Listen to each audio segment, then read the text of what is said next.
your forecast first. Sponsored by Matex Heating, Cooling, and Plumbing. Well, another beautiful day across central Illinois. Our temperatures just so comfortable, especially because the humidity levels are so low. Now, you see out to the west, Iowa, Missouri, they are actually dealing with a little bit of rain. That's going to stay off to our west, and we are going to remain dry, and it's going to get cool tonight with those temperatures. Okay, so we're already in the mid-70s in Watseka, 76, Decatur as well. Still 80 in Champaign, but I'm telling you, right after that sun sets, you're going to watch that temperature really fall off. 62 by 11 o'clock. We're talking mid-50s tomorrow. How long will this nice weather stick around? We'll show it to you coming up. WCIA3 News starts right now. Now from WCIA3 News. We're very fortunate to have a group of individuals who have a real gift of compassion. It's kindness that's stretching beyond cultural barriers. What one community is doing to show the family of Yingying Zhang she won't be forgotten.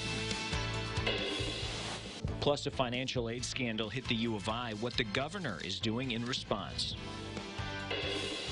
And a World War II veteran wasn't going to be able to go on his honor flight because he didn't have any family to go with him.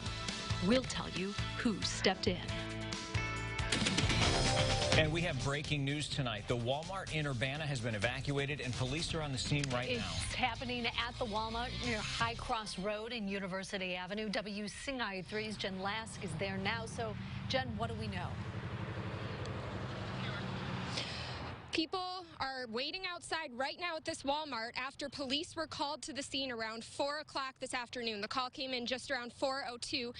As you can see behind me, there are employees. There are also shoppers that have been waiting out there. They've been there about the whole time that we've been at the scene. We spoke to different officers. We asked them what was going on. They said that they would not be able to tell us at this time what was happening, just that people should be avoiding the area. So again, right now we are at the scene of the Walmart in Urbana. We are working to learn more information about why it was evacuated, how long it will be evacuated, and we will continue to bring you those updates online and on air in WCIA3. Reporting live in Urbana, Jen Lask, WCIA3, your local news leader. All right, Jen, thank you so much. We'll see you at 6. You can imagine how difficult it is to lose a child, and especially in these circumstances. The Zhang family is still grieving the loss of their daughter, Yingying. Now, a church in central Illinois is holding a service to honor her life. Zhang was killed by Brent Christensen 2 years ago. She was a visiting Chinese scholar at the U of I. The Champaign Savoy First Baptist Church is holding a service for her family before they return to China. WCIA3's Courtney Bunting joins us now. So, Courtney, what is their connection to that church? Yeah, Paul, some people at the church are from Taiwan and China. Senior Pastor Chuck Moore says they took the family under their wing during the 2 years of the trial. Zhang has been described as a hard worker and as someone with a sunny disposition. Brent Christensen was sentenced to life in prison 2 weeks ago for her killing. Senior Pastor Chuck Moore, he says the church leaders have recently met with members of Zhang's family. To have a group of individuals who have a real gift of compassion and care. And so the group has really come together and is strategically doing everything that needs to be done so that we can provide them with an appropriate environment of compassion and grace. Zhang's best friend from China has arranged for a Chinese choir and musicians to perform at the service. The pastor from Hessel Park Christian Reformed Church will also be speaking, and it will only take about an hour. There's no limit to the amount of people who can come, but the sanctuary has a capacity of about 400 people. But 100 additional people can also meet in the overflow area. The service will also include a casket that's symbolic of Zhang at that service. Loved ones will be putting mementos inside of it. Paul. All right, Courtney, thanks. That's a nice send-off for her family. Thank you again. Now, again, that service will be on Monday. It'll be at First Baptist Church in Savoy. That's on Prospect Avenue by Burwash Park. Everything in the service will be translated to Chinese. We have an update on a man charged with murdering his girlfriend in Shelby County. Devin Barger pleaded not guilty. Police say he shot his girlfriend, 22-year-old Samantha Cushing, in the face with a shotgun. She was pregnant. He then led law enforcement on a cross-county chase with their 3-year-old daughter in the car. In court today, he waived his right to a preliminary hearing and requested a jury trial. Several homes had to be evacuated after construction crews hit a gas line in Urbana. Happened at the corner of South Lincoln and West Iowa just after 9 this morning. The fire department says a backhoe hit the pipe and gas started coming out. Power was turned off in the area while they worked on the line. They closed off a section of the street from people walking or driving through. It was repaired by noon. One fire department got a special gift this week. Danville Fire Department Station 2 was given this flag by Toby Spangler. It's a thin red line flag, which is used by fire departments to show respect for those hurt and killed in the line of duty.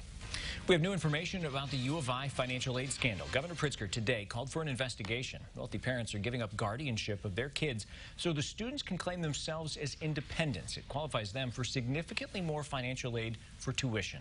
Pritzker wants this investigation to determine the extent of this problem in the state.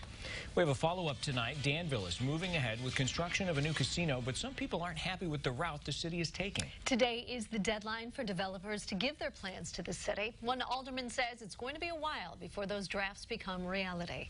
WCIA3's Jamie Mays live in our newsroom. All right, Jamie, the big question everybody wants to know, when is a casino going to be in Danville? Jennifer, the alderman I spoke to said it could possibly be up and running by 2022, and that's because there are several steps that must be taken, but not everyone is happy with the procedure. So far, 7 developers have expressed interest. They must have applications in today that details experience and ideas they would like to see implemented for the casino. There will be interviews, and then the committee will narrow it down based on what applications are received. But Alderman Steve Foster said he feels the community and all of the aldermen should be involved in this process from the very beginning. A lot of people in our community did not like this procedure because they felt that the whole city should have input, because we represent, the 14 of us represent the 7 wards in the city. There will be a public hearing and more meetings that will follow before the council makes a vote. There will definitely be a casino in Danville. Alderman Mike Purse says no location has been finalized yet. Live in the newsroom, Jamie Mays, WCIA3, your local news leader. All right, some good information. Thank you so much, Jamie. Now, here are some tentative dates for this process. There could be a public hearing at the end of August, and the City Council might take a vote on developer and location in the fall. A veteran in Central Illinois had no one to take him on an honor flight. We have the good news story of how another man changed that. Plus, going back to school can be hard for kids, but some retired teachers are itching to do it.